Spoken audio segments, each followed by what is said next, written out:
Hi, this is Darby Photos with Isle of Yarn Knitwear, and this video accompanies the Delphine Shawl pattern.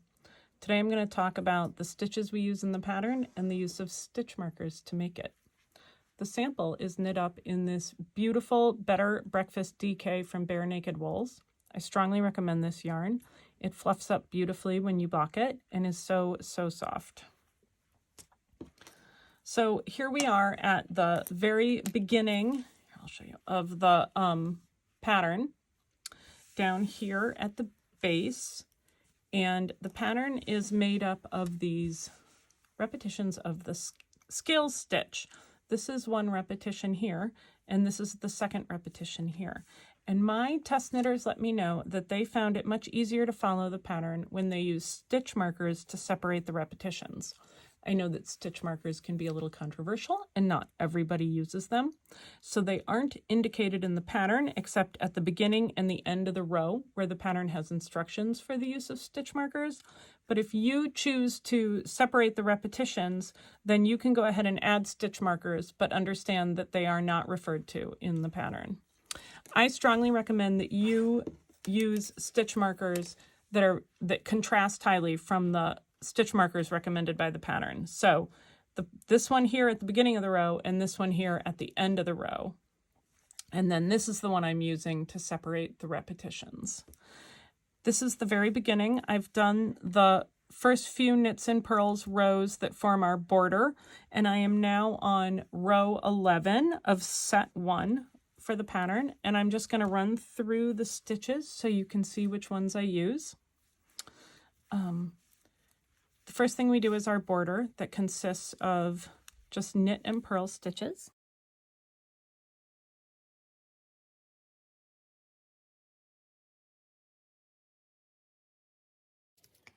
Then we're going to make one. In my patterns, when it says to make one, I have you lift up the bar of yarn between the two stitches, place it on the left-hand needle, and then knit into the back of that stitch. That's all one action and doesn't count towards the next few stitches you're told to knit. So when it says make one, you are lifting up the bar of yarn, knitting through the back of the stitch. That's make one. So now we knit 2. And then it says SKP, which is slip, knit, and then pass that first stitch over the second stitch. Then knit 2 together. Knit 5,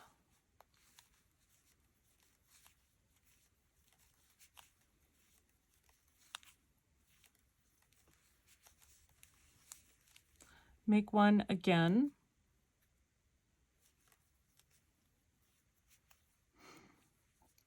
knit 1, make 1, knit 5,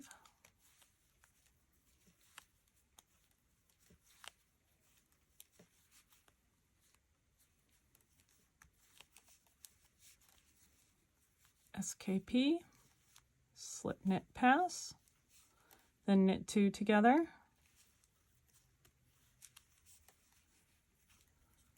knit 2,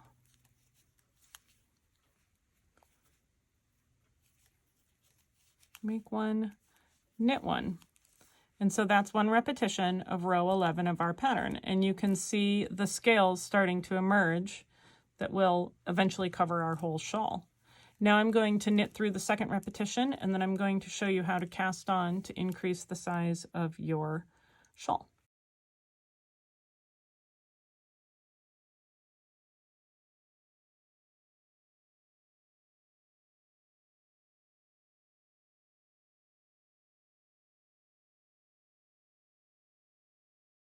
Let's knit that and get on with it.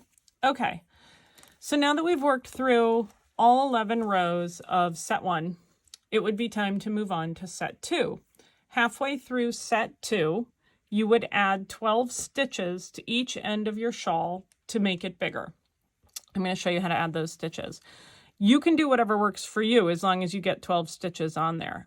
When I made the sample, I used the technique of just twisting the yarn onto the needle 12 times to get the stitches on there. That worked really well for me. It seemed a little flimsy at first, but as you keep working, it firms up and eventually it feels just as strong and flat and straight as the rest of the shawl. And you'll see that it's, how can I show you this? It's not bulky at all. It makes it fits in beautifully. So that's how I chose to do it. If you prefer a cabled cast on, that works for you, that's great. If there's another technique that you know about, as long as you get 12 stitches onto the end of your needle. Once you have all 12 on there, then you're going to turn your work to do the reverse side. I think that's about 12, good enough. And you're going to purl those first 12 stitches, work your ribbing here, and then go ahead and purl all the stitches in your repetitions for the scales pattern.